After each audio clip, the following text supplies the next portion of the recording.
Welcome to the ideaHUb Innovators podcast, where we spotlight the innovators and changemakers using entrepreneurship to drive impact and uplift communities.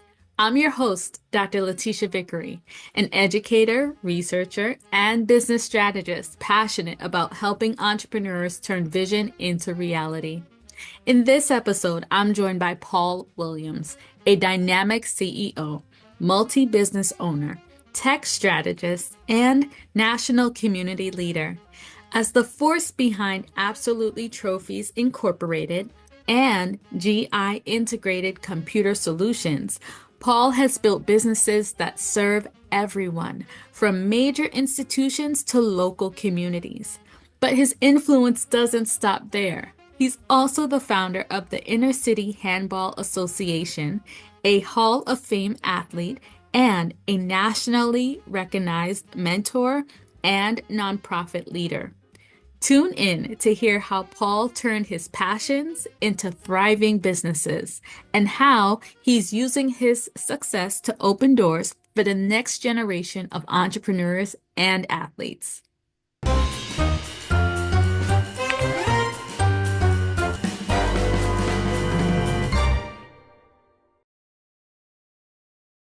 Welcome back to another session of the podcast, and here with me today is Paul Williams. So Paul, why don't we jump in and have you introduce yourself? Let's talk about your background. You have what I call the unlikely story and your unlikely journey into entrepreneurship. So tell us who you are.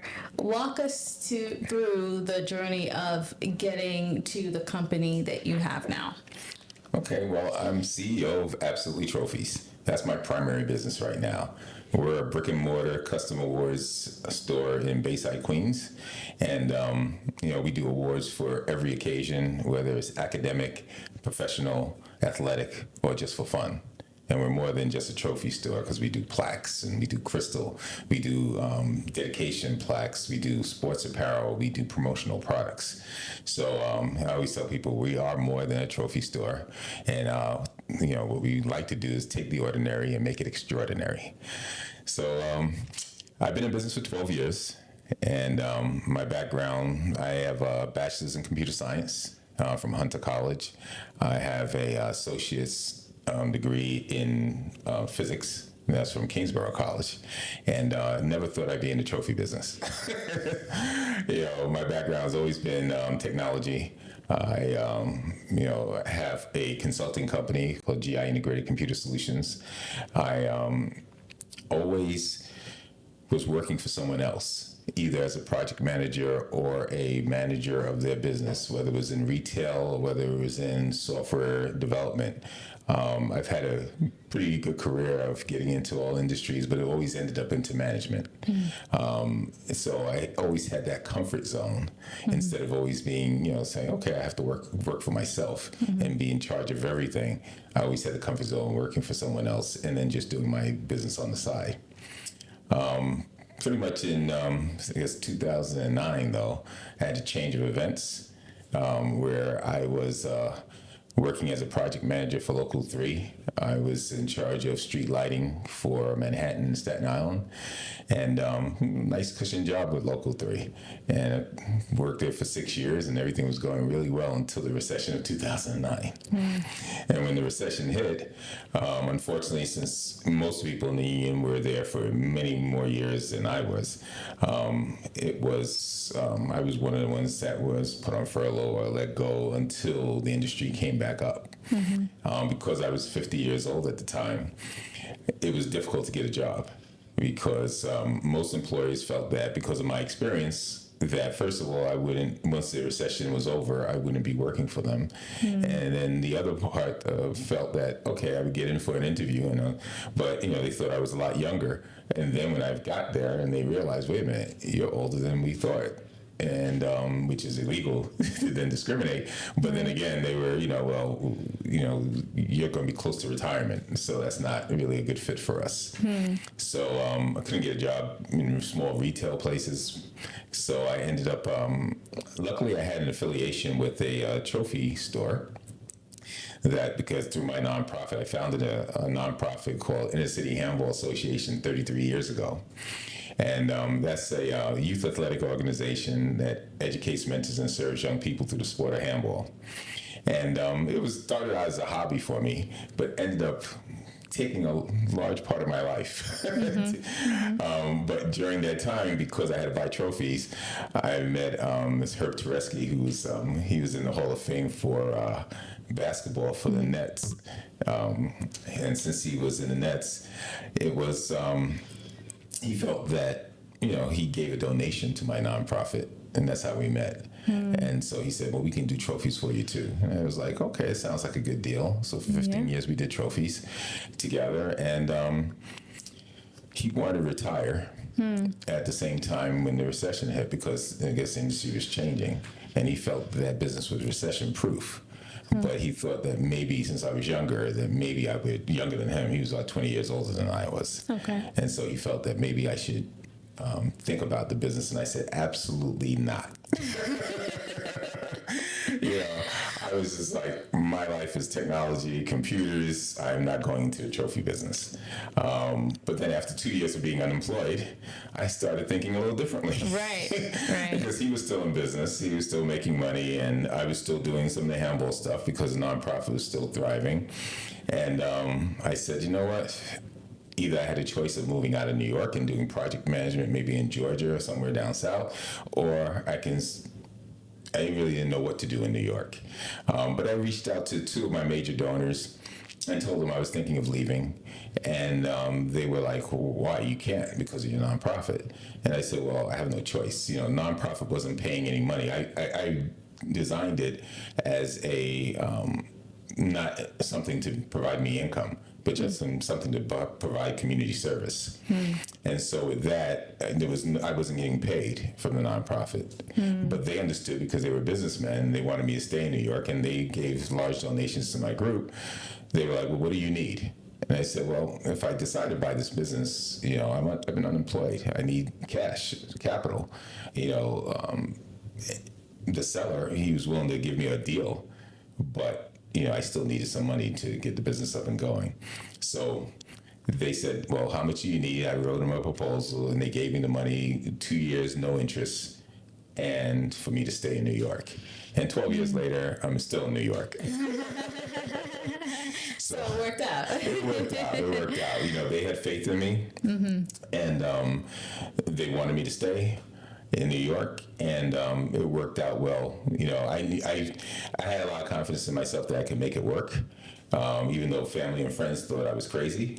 But my background in all my years was, like I said, running other people's businesses.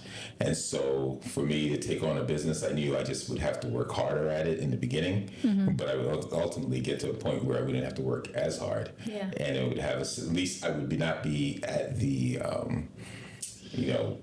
will of other people, as far as working for them, thinking I'm too old, because they thought I was too old. At 50. Well, ageism. That's ageism. I guess it is. Yeah. But I never encountered that, and so it was really weird for me to have to deal with that. Yeah. It was I had it was a turning point in my life to then say, okay, stand on your own 2 feet completely and make a business work. Yeah. And, it was tough the first few years. And then I ended up getting involved with the Goldman Sachs 10,000 Small Business Program. Okay. Which was, I applied 3 times, and on the third time, they rejected me the first 2. Third time's the charm. Time's the charm. That's right. And that worked out really well. And then, when the pandemic hit, then it was like, okay, I got to figure out something else too. And then I got involved with the JP Morgan SEND program here at Hofstra. Okay. And that, gave me a little bit more motivation to still continue on the same path. Right. And, between all of it, I guess between, my faith in God, handball, JP Morgan Chase, and Goldman Sachs 10,000 Small Business, I was able to survive the recession and the pandemic and still continue to thrive. And still thinking about how to grow the business even more, because now I'm having fun. Before it was work. Right. Now it's like, okay, this is interesting. I can really make this into a real business to benefit the community even more. Yeah. And, young people that never even heard about being in a trophy business like I did. I was like, no way.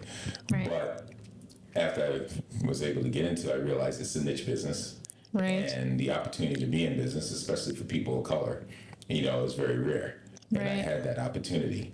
Wonderful. In fact, I'm one of maybe 2 actual trophy stores in the tri-state area that are owned by African American. Wow. Yeah. So, So a good space for you to certainly be in. That's right. It's a very good space. Yeah. I made sure I was certified through the New York State MBE program. So I'm certified in New York City and New York State, also Westchester County and Nassau County. Should go to Suffolk County also, which is I'm working on. So I made sure I'm a DOE vendor for Department of Education for the schools.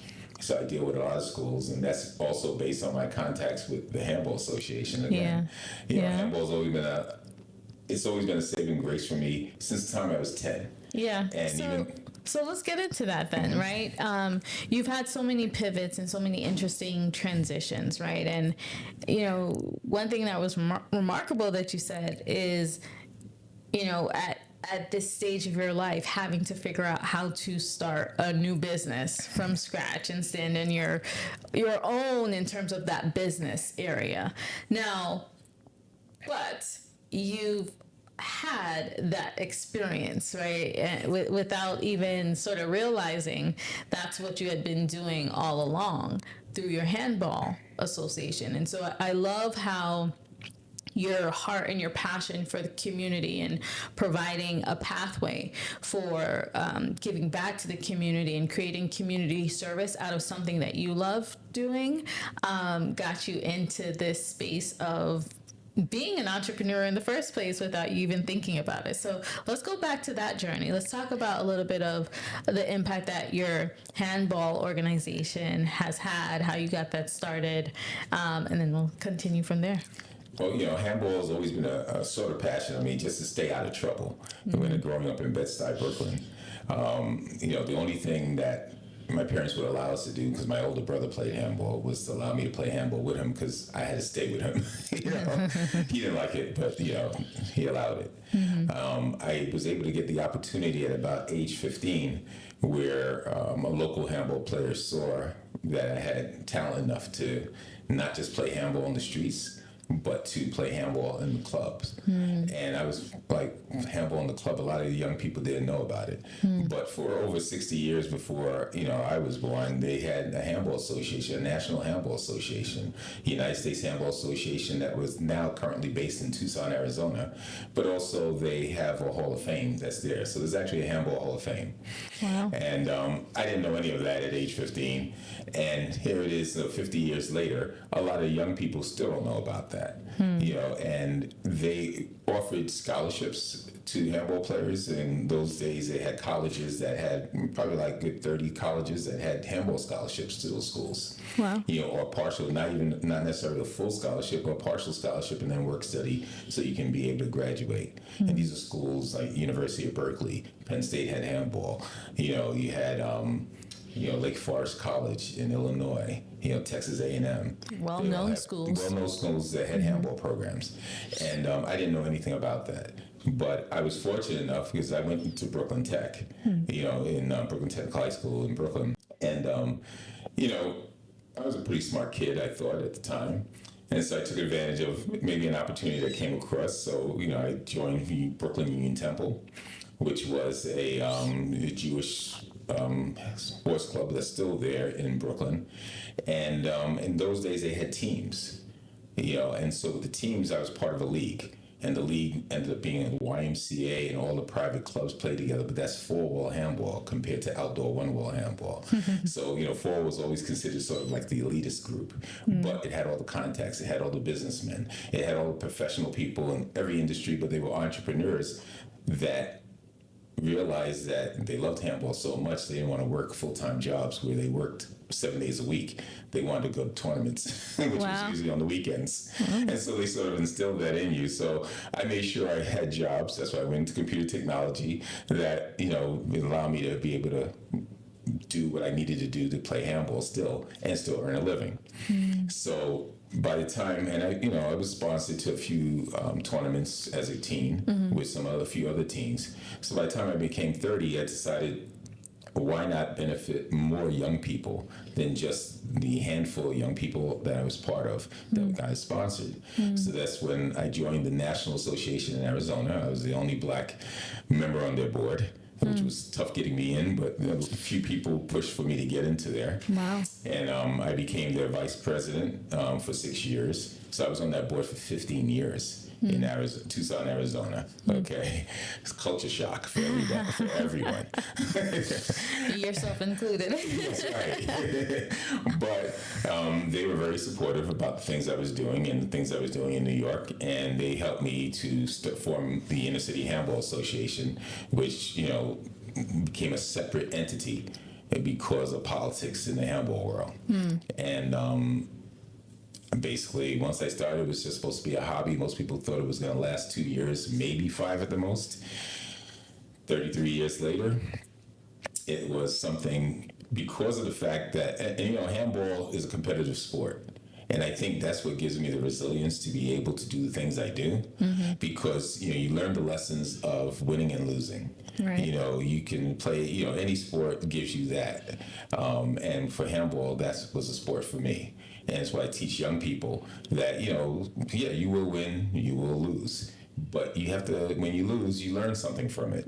You pick yourself up and you hone your tools, a little bit more, your skills, and be able to possibly win again. And if you don't win, it's not the end of the world. Right. Right. So, I've won national championships. I've won world championships. I'm currently in the Hall of Fame for handball. And so for me, it's like, failure was never an option no matter what.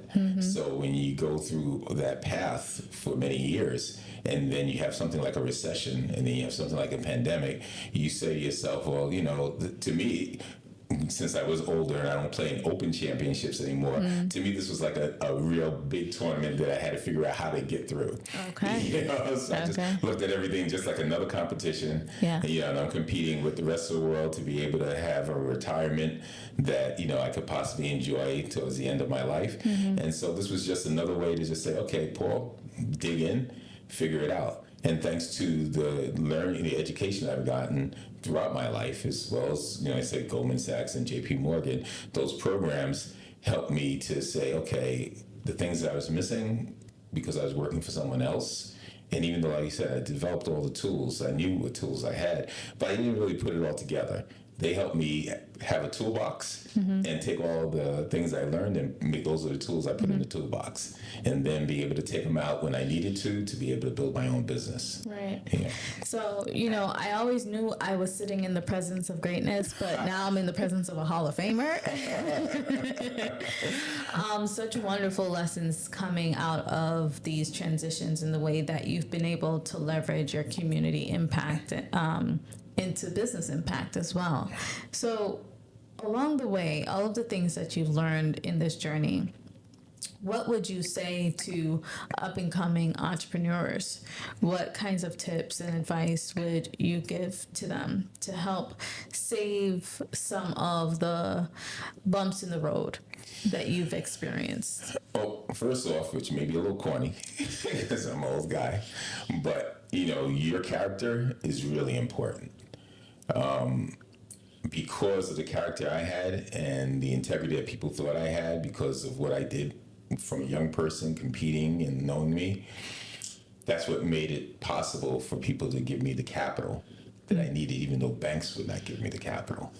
Okay. The fact they knew I would pay them back, having great credit is something that some people take for granted when you're younger, but it's so important as you get older to make sure you have credit, make sure you have some money saved. Even if you have a whole life insurance policy that has some cash value or some kind of savings that you have that you just save it for that rainy day is so important. Because when you're starting your business, you're gonna need all the cash you can possibly get your hands on sometimes, especially if you all of a sudden you have a lot more customers than you thought.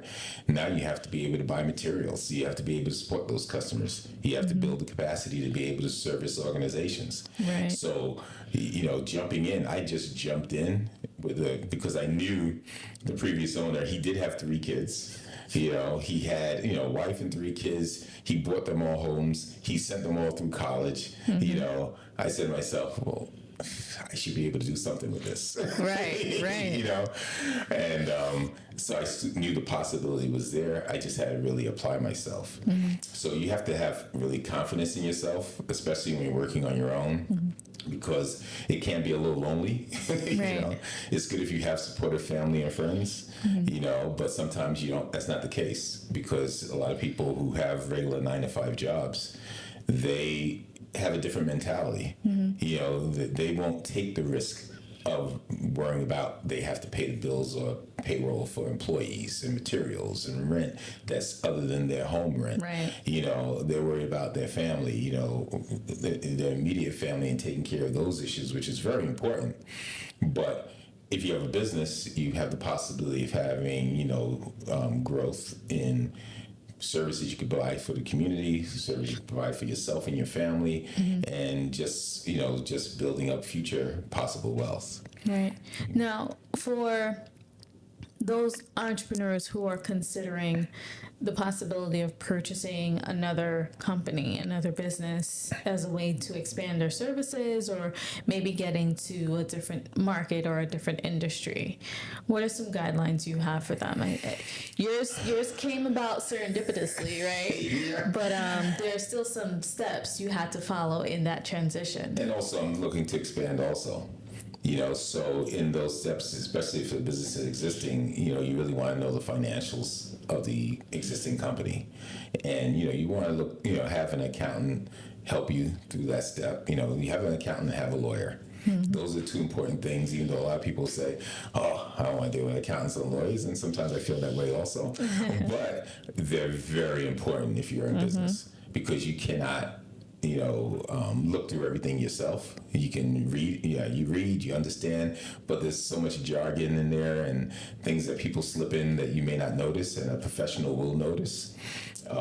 So it's, you want to learn about the financials of the business, be able to read, which some of the programs, like Ascend will teach you, to read a balance sheet, know what a profit and loss statements look like and what the reality of it, what components of the profit and loss when you have your, whatever your expenses are and your revenues are, what your bottom line is going to be like.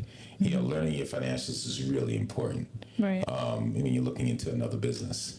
I didn't do that, but like I said, for me, I looked and just saw he did quite a bit with the money he earned in that business. So I knew it had some potential. But, looking back, and you know what? Sometimes you have to go with your gut for certain things, because if I did not go with my gut, I would not have taken his word. But since I knew him for a while, it was easier for me to feel comfortable with him, and it was easier for him to feel comfortable with me. And making sure that, you have a trial period too. Like when I took on this business, he knew I was nervous about it, but he gave me 3 months, which was very generous, to try and run the business, see if I liked it, and if I didn't like it, walk away. Okay. So even if you have a trial period with or without the other existing owner, but you should definitely look at the business, see the operations, meet with the employees before you decide to make that purchase. Yeah. No, that's awesome. So now, some of the things that you shared included, doing your research, doing your research into the books of the business, your research into the market, the potential clientele. How did you leverage all of the community service work that you've been doing in building your clientele, building your relationships for your trophy business? Oh, really having that computer technology background really helped because, for my nonprofit, I had to set the database to be able to reach out to donors, to be able to connect with members of the association and keep track of them. So this way I can always send them information and encourage them to give donations. So I just use those same things in my business. And I had a database already with some schools because I dealt with schools for the Handball Association. And since coaches knew me and athletic directors knew me, that was my first point of contact to try and expand the business besides using the customers that the business already had, but to expand on the people that I knew, the organizations I was involved with. I'm also on the board of the YMCA, the Jamaica YMCA over in Jamaica, Queens. And so being involved with the YMCA, and I had a little hook into YMCA associations. I'm also chairman of handball for the New York Athletic Club, in Manhattan, which deals with, many sports. And so I've always, since the handball part, and, handball in New York City was just like a given. There's 2,000 handball courts in New York City. And so everyone, I run into politicians, I run into, parents, and that has somebody in their family play handball. And when they hear that I still play handball, they're like, oh yeah, I did that when I was young. And I was like, so why don't you play now? And, you start a conversation with them and they're like, yeah, I play handball, so you should play handball. And then you find out what business they're in. And people remember me because I'm the handball guy. It's not even the trophy guy anymore. It was the handball guy, and he sells trophies. And so, people remember me through that. And as I go around and, meet different people, it's not even, they like the business and they like what I do, but they remember me from handball. And so I use that as a good tool to. Also, it's great to be able to work with young people. When I first started a business and I needed help in the store, people, the young kids were like, "Oh, you coming out to the park to train and coach us?" And I was like, "I got to work." And then they were like, "What do you do?" And I tell them what I do. And I said, "Well, if I leave early, but I can't." They said, "Well, we can come and help you." That's wonderful. So some of the young kids came and they were like, I taught them how to do plaques. I told them how to, the laser engraving equipment work, how to build trophies. And then we went and played handball. Because they wanted me to get out of this so we could play. That's one. And look at them developing skills as they do it. And then eventually I started paying them, during my busy season because, it's seasonal. And so, I started paying them in the busy season. And, so everything just started and involved with the associations. I coach for the PSAL. So I'm one of the head coaches for the PSAL handball teams.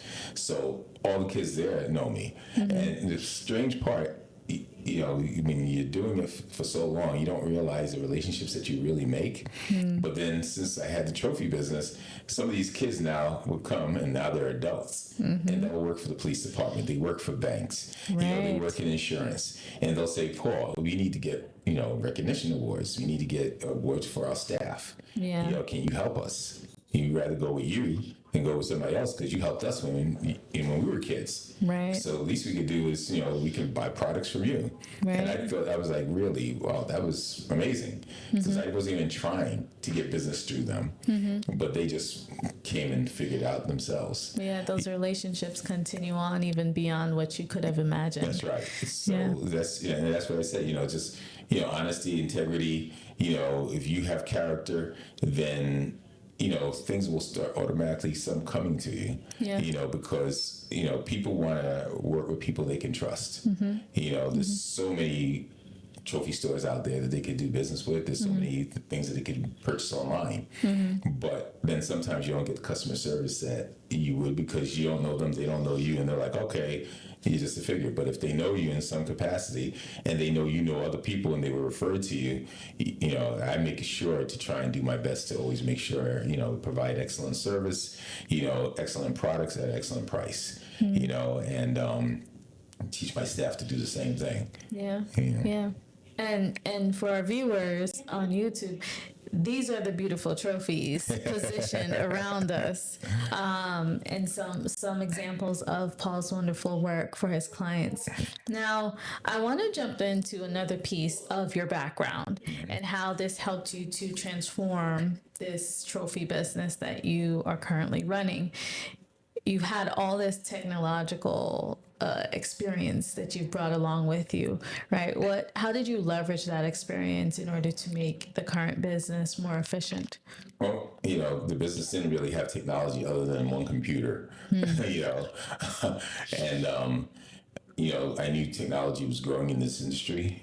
So the trade shows, you see laser engravers. So they didn't have laser engravers before, and that would speed up production. Because the old diamond engravers would take maybe 3 times as long to do a plaque, that a laser engraver would. People wanted something a little pizzazzy, so they want color. So I decided, after going to shows, you see, you have to use color, but you have to get newer equipment. Color that you use instead of just a regular word processing to do engraving, you have to use graphic design software. And I was familiar with like Corel Draw and some of the other Adobe products, Creative Labs, Creative Cloud products, and, being knowledgeable about that. And then also trying to recruit staff that had education background in some design also was a big help. They may not be full graphic designers, but they've had experience with that. And in order to recruit that, you have to have more than one computer. I have computers all over the place that, make sure and they're all tied in networks. So this way we can, even if the network goes down, we can go to the cloud and, that's really important to speed up production. Then also CRM programs to be able to, track customers that are coming into the business, making sure your software and point of sale systems can be integrated. So this way it helps you to keep track of your customers and follow up with campaigns like with Constant Contact and other programs to be able to, just send them out campaigns and say, hey, we're still here. It's funny after the pandemic, not really funny, but it was like people thought I was out of business, and they were surprised because a lot of trophy places went out after the pandemic, and we were still in business. And I sent out a couple campaigns and said, we're still in business, and they're like, wow, you are. Okay, so even if they didn't buy initially, when 2020 towards the tail end, they were buying in 2021. And we were doing more business in 2021 than we did in 2019. Wow. But that's staying in touch with people. Yeah. And even if they didn't buy anything initially, like now in 2024, some customers are still just coming back because some of their, associations and stuff didn't want to come back fully in-person meetings. Okay. Until like now they're starting to go out to in-person meetings, going out on different, whether it's family reunions and things of that nature. And they're like, wow, you're still in business, we're coming to you. Okay. All right. Well, look at how you've been able to transition. And that's wonderful that you were able to take this older business that you took on and then take your knowledge and your background and your experience and advance it so far and grow it. So you mentioned that you're looking to grow. What are the things you're looking to grow into? What are the avenues you're looking to grow into? Looking definitely to have another location, either on Long Island or in Brooklyn, since my current location is in Queens. Being able to make sure that it still can be managed remotely, because that's what I do a lot. I do a lot of my work remotely, so I'm not in the store that often, and my staff can get their stuff done, and we communicate through technology. And that's what I feel is important for me, because all these years, I don't want to be stuck in one location. I like to do a lot of things. I want to be able to let people know more about my nonprofit and be able to get larger donations to nonprofits. Right now we work with the city, we work with some state senators, we work with council people, and they want the programs in their districts. So if my business is successful, I can help fund and recruit other businesses to fund the nonprofit and help a lot more young people throughout the city. And maybe in 10 years or less, people won't say, oh, this handball still exists. Actually, no handball exists. I just came from a world championship in Ireland. We had about like 24 Americans in my group that came, and, 2 of them, in the adult male category, they won the open singles and open doubles competition, beating out all the other countries, including the top Irish players. Congratulations. And yeah, it was great because the top player, Nas is his name, his nickname. They call him Nasty Nas. He actually is from Guyana. And, My country. Oh, really? Yes. Yeah, he's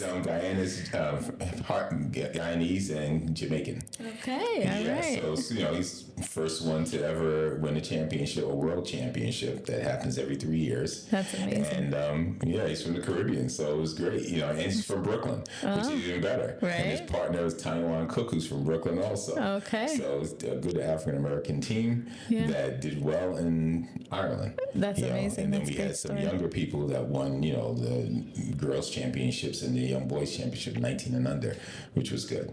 That's wonderful. I hope someone is telling this story someplace. I hope you're able to get some publication on this international win. Right? So that's great. Now, what kinds of partners are you looking for? I'm looking for partners in, say, for instance, the association in nonprofit world.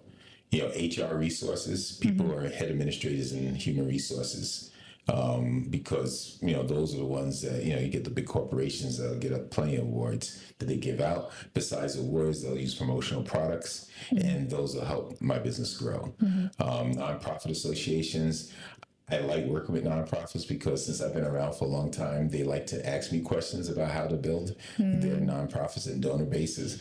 And I always tell them, if they have small budgets for just trophies and awards, and I would say, well, you know what? And they say, oh, we really can't afford it. You just say, yes, you can. Just ask your donors for more money. You want to give donors nice awards, so you need to be able to pay for it. And the only way to pay for it is get donations. Yeah. So, those nonprofits, really been helping them to grow, and that makes me feel good also because I'm helping to grow my business and helping them grow theirs. Okay. Partners in associations, partners in human resources, partners in real estate because we give real estate awards, and universities. We're CUNY vendors, so we do a little bit for CUNY schools and SUNY schools, but we could always do more. Wonderful.